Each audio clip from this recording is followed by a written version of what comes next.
There's a great saying, once you've gotten the message, it's time to hang up the phone. Often the message is very strong and clear, but people cannot put down the phone. Why is this? Why is it that I was able to achieve said thing that I just said? Wise words. Join me as I attempt to talk properly. How I got sober, while so many others have tragically fallen by the wayside. But there is hope. Check it out.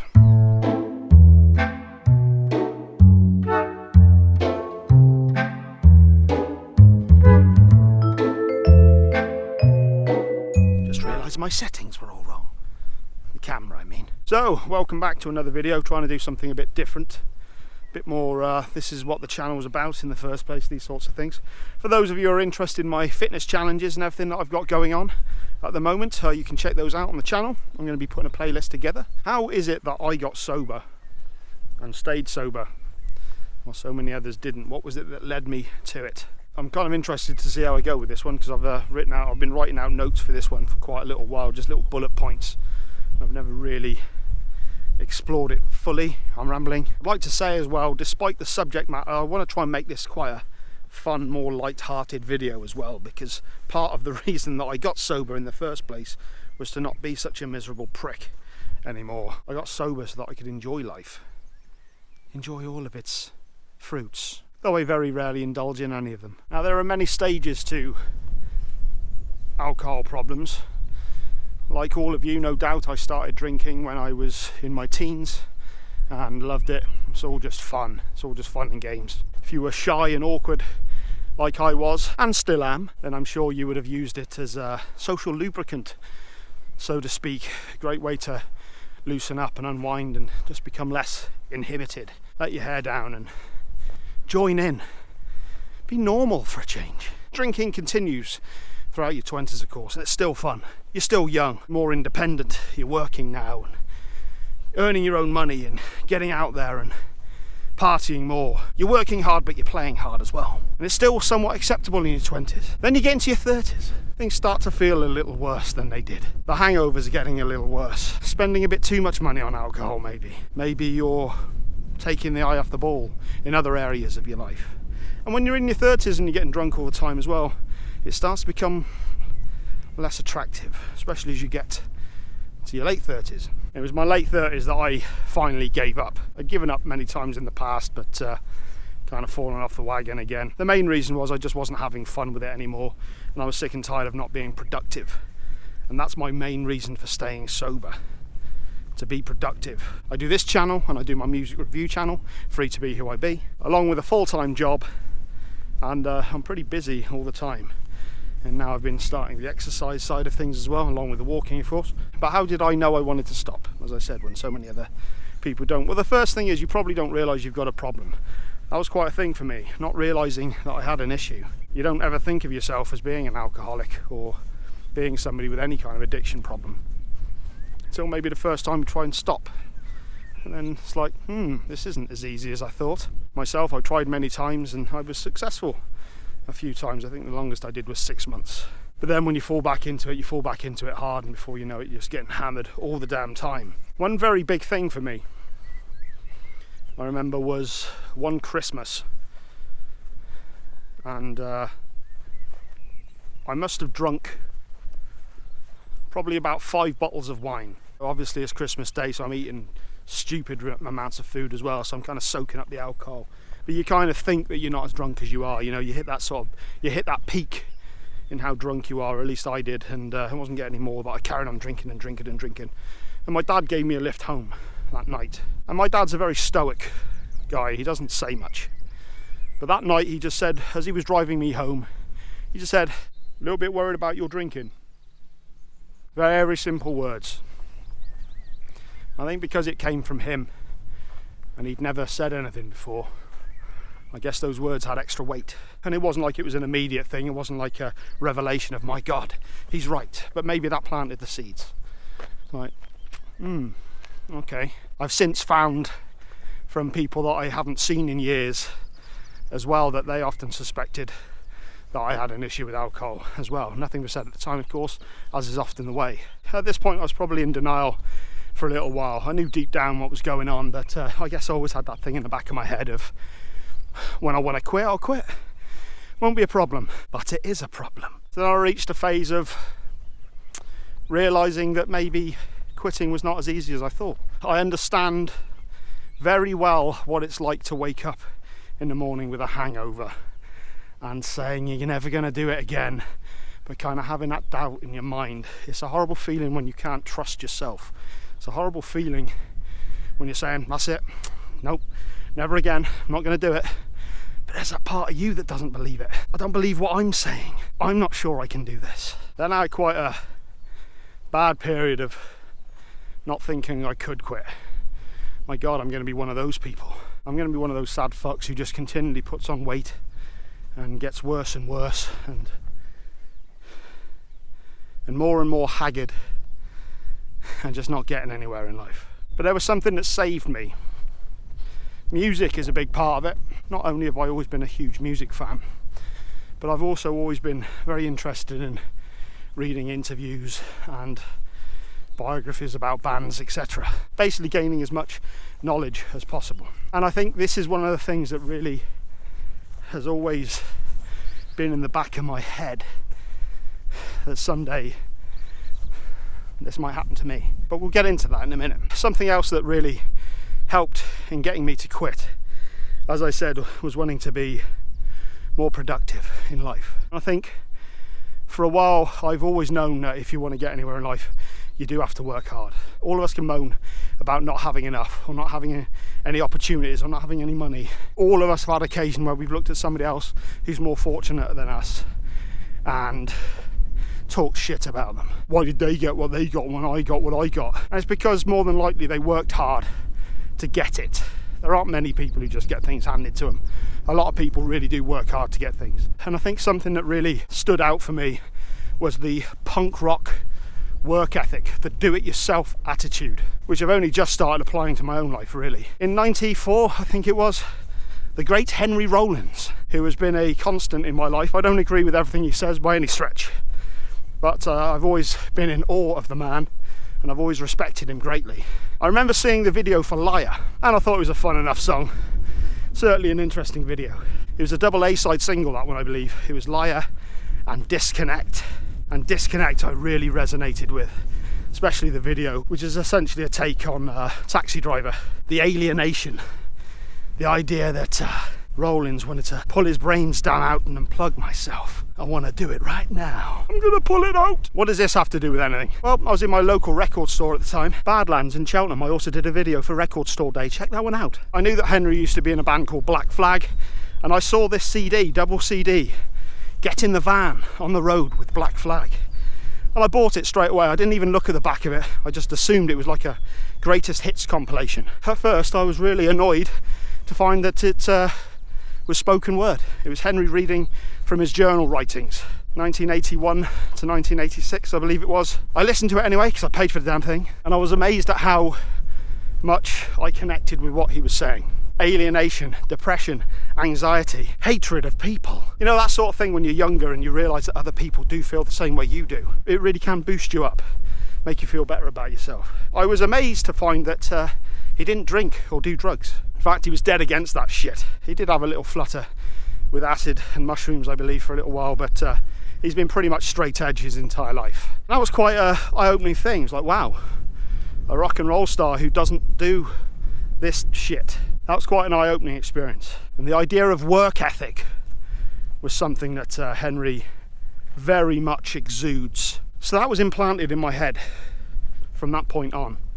Didn't apply it to my life by no stretch, but it was there. Not only that, but I've read very heavily throughout my years as well. I got very much in the Beat Generation stuff like William S. Burroughs, Henry Miller, who predates all of them. Fascinating guy and a fascinating artist. And there's one thing that all of them had in common, which was, again, a fucking work ethic. Like a lot of people when it comes to creativity, we kind of wait for that bolt of inspiration, the muse. And it's not how it goes. It seems that every really creative person who gets anywhere in life works. They work really hard. Regardless of how they're feeling, they get on with something. They get it done. But this was also a big thing with creativity because I always attached it to drink and drugs. I thought in order to be creative That's kind of, you had to be loaded all the time in order to do that. I wanted to be a writer. I'm not a very good writer. I wanted to be a musician, a songwriter. I'm not a very good musician or songwriter. Basically, the reason I'm not very good at any of them is I didn't commit to any of them. I didn't put in the work ethic that was needed because I was waiting around for inspiration.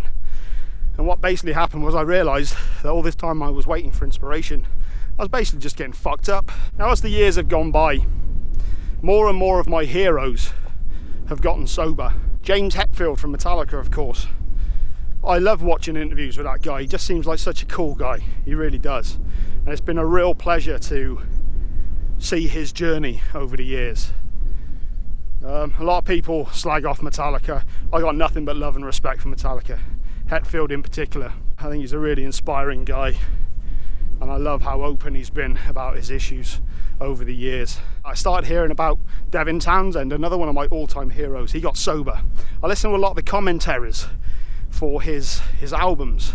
He's done a lot of making of commentaries, and I remember the quadrilogy series, Key, Addicted, Deconstruction and Ghost, where he talks about self-accountability a lot in that. This was around a time when he was trying to get sober, so he was writing from a sober place for the first time. He also said how he had friends who would phone him up and be kind of bitter, saying how easy it must be for him to stay away from alcohol and all the rest of it, and of course it's not. It's not. That's another video I'm going to be doing as well, just how bitter other people can be about your sobriety. When you start getting sober and other people can't, people can really get funny with you, can really get nasty. Then of course there's people like Randy Bly from Lamb of God, who's a very inspiring guy. Another person I really enjoy hearing interviews with. His book, Dark Days, which is a fantastic read, highly recommended. Since he's gotten sober, he seems to be writing all the time. He's putting all his efforts into photography and writing, doing multiple projects. I really enjoy that sort of, again, that work ethic. Oh yeah, but it's easy for him, he's a public figure. Yeah, but he worked to get there. That's what he put his efforts into, so God bless him. And of course you've got people like John Joseph, vegan, triathlete, Ironman. Of course he grew up very, very tough on the streets of New York and was in the front man for a band called the Cro-Mags. Fantastic story that guy's got. Now, am I just rambling at this point? No, I'm not. The point is I get inspiration from other people. I like hearing other people's stories, and I do find it's when you stop listening to the dark voices. There are so many voices out there that tell you to do shit things. There are so many people out there who they don't have your interests at heart. They really don't. I'd love to say they do, but a lot of people don't. You've really got to be accountable for yourself. Now, through musicians, I discovered podcasts as well. Again, Henry Rollins. I was on iTunes years ago and I wanted to listen to an interview with Henry Rollins. So I typed it in, and the first thing that came up was a interview that he'd just done with a guy called Mark Maron on the fantastic WTF podcast, What the Fuck, where he interviews comedians mainly, but also actors and musicians. There was a great interview I had with Henry Rollins, but the point is, I discovered Mark Maron and I went back and listened to all his podcasts. And that's a fantastic podcast, especially if you can get hold of some of the older episodes. There's been over 1,000 now, I believe. But you had all the tragic stories that so many of these people had gone through. Alcoholism being a major part in a lot of people's lives. I started listening to other people's stories of how they got sober and how they just managed to stay away from it. And you start hearing other people's stories and get inspired that way. Through that, I discover people like Joe Rogan. Joe Rogan, of course, does an incredible podcast, Joe Rogan Experience. Fantastic stuff. So much you can learn from that. There's all sorts of people on that. And on that podcast, he had a guy called Rich Roll, a vegan triathlete. He also had another guy, David Goggins, crazy Navy SEAL motherfucker. All these people have a profound amount of discipline instilled in them, in themselves. Rich Roll in particular was a guy who was an alcoholic. On his 40th birthday or the day before, he had difficulty walking up a flight of stairs. He was that out of shape, and he managed to get himself back in shape and become one of the fittest men on the planet. What does all this have to do with anything? Well, it's being inspired by other people. I've been sober now for nearly 3.5 years at this point.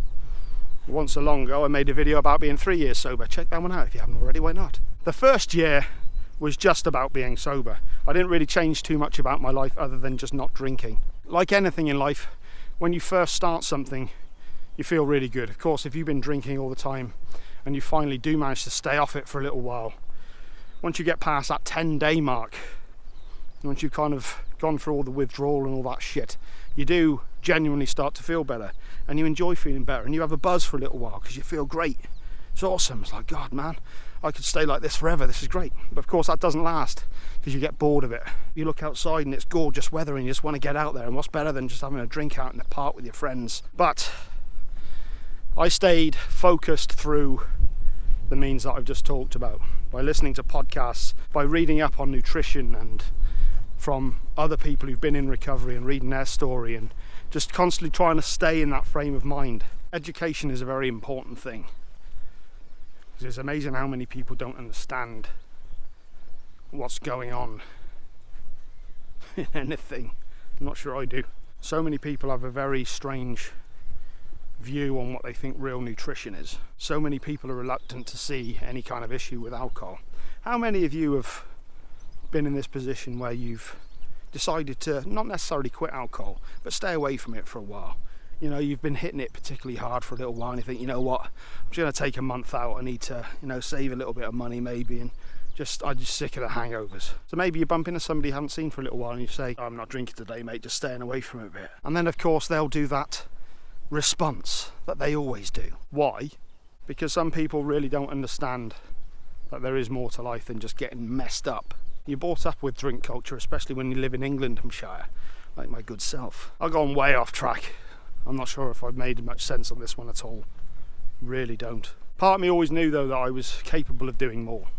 I always knew that I was better than the person that I was or I could be. I always connected sobriety and getting ahead in life together. I always had something in my head about I'm never going to get anywhere in life till I quit the alcohol. I did always have that in my head for a very, very, very long time. I guess there is some sense to this video, because what I'm trying to say is getting sober is one thing, but staying sober is another. Motivation and inspiration is a huge thing. I've had a few questions from people now asking, but what do you do then on a Friday when you're not drinking, when you're not doing anything? Think of the other things in life that you want. I'm lucky. If there's one thing I'm very lucky at, is that I do actually have a very inquisitive mind. I'm not somebody who doesn't have any interests, because I have noticed that a lot of the people who have the biggest issues are the people who have no real passion for anything. And I understand that can be a real dangerous place. If you don't have anything, maybe think of something that you did enjoy when you were younger. Maybe something that you abandoned. I think all of us when we're kids, we have certain passions, and then as we get into school and we get older and we get into peer pressure and social circles, we kind of drop a lot of those interests and passions that we had. We kind of lose them somewhere along the way. So that's another thing with a lot of it as well. It's so easy to get guided by other people. One thing I've noticed since I've been sober, I'm able to stand on my own. I don't need other people to stand by my side. I'll do it. If I want to do something, I'll do it myself. I get a great deal of pride out of that. If you're finding it difficult to stay sober, an absolute key is finding other interesting things to do in your life. One of the huge factors for me back in the day, falling off the wagon again, was boredom. You kind of get bored. I don't really get bored anymore. If anything, nowadays I don't have enough time to do everything I want to do. I haven't got time to get drunk. I don't know how I afforded it, for one thing. Fuck me. It's expensive. So get inspired and seek motivation. There's plenty of stuff out there. In fact, if anyone's interested, I can easily put a video together of all the sort of podcasts and YouTube channels that are worth watching. Because whenever I'm feeling down or unmotivated, it's amazing how just putting on an interview or some motivational speech can spur you up. You can go from having no energy whatsoever to wanting to charge through a wall. So it's all up here. It's all in the mind. It really is. It's crazy. I think I'm going to try and land this ship now, because I'm really not sure how much sense I've made on this one. I've been waffling on a lot. I hope it's made sense. If it hasn't, then please ask some questions and I'll do my best to try and answer them in a future video. Another thing I found as well, I kind of turned around the way I felt about other people when I was drinking. That whole thing of, it's not just giving up alcohol, it's giving up your friends. To a certain extent, it is kind of true. Because when you get sober and other people don't understand it, they'll obviously carry on with their life. And a lot of times you'll probably still have to meet them guys in a pub. And they'll get uncomfortable around you. So a lot of times you'll actually be fairly comfortable with it. It won't bother you being around people who are drinking, but they kind of get funny. They can't let their guard down as much. When they're getting drunk and you're sober, that can be a funny thing for them. And they might try and sway you. They'll try and get you to drink. Not necessarily through malicious purposes, though sometimes it is. A lot of times it's just because they've lost a drinking buddy. Other times it'll be because they don't want to see you succeed. There'll be times when they realise they can't get their shit in check, and they kind of resent you for getting yours sorted. And I've kind of become very wary of that sort of behaviour with people I know. I get very resentful of it. I'm not necessarily sure that's a good thing, but to a certain point I've got to do what I've got to do to stay good within myself, you know, because I know how easy it can be to fall back. So when people try to get me drinking, I kind of start to look at them as the enemy. Why would you do that? If you cared about me, you wouldn't be asking that sort of shit. I've explained to you that I'm sober now and that I don't want to go back. That should be enough. Hell is other people, and I guess that's the last thing as well. The older I get, the more casualties I see. I said earlier about how when you start drinking, it's kind of acceptable. When you're a teenager or you late teens, yeah, of course you're supposed to get fucked up. In your 20s, it's not such a big deal. 30s, it becomes less attractive. When you're in your 40s and you start seeing people struggling with that shit, it starts becoming a different thing.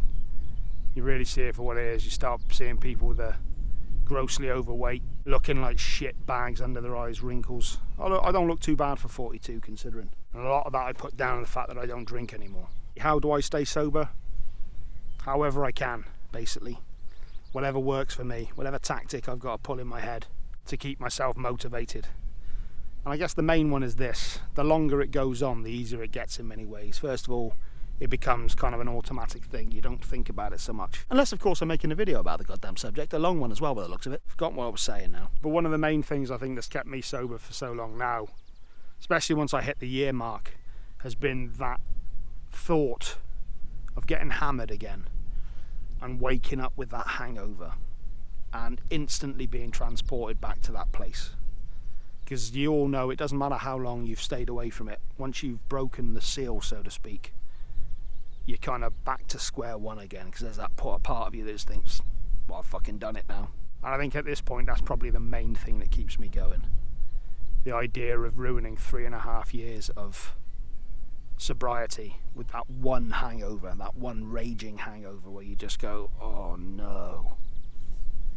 That's the thing that keeps me away more than anything right now. I hope this has helped someone. I really do. I hope I've made some sense of some cohesive thoughts there. I hope so. I really do. It's just a long one. It's a very difficult one to explain. And I'm not an expert by any means. I'm just somebody who's got past quite a lot of that shit, and I'm continuing to do so. So maybe I've got something to add. I don't know. There will definitely be more videos on this at some point, without a shadow of a doubt. I think I've gone on for way too long at the moment, so I think I'm going to call it quits there. And I think there are people down there laughing at me as well. They're obviously looking up at my windy muff and thinking, what the hell is that? I can't blame them. Time to go, I think. Hope you got something out of it. I'll catch you next time.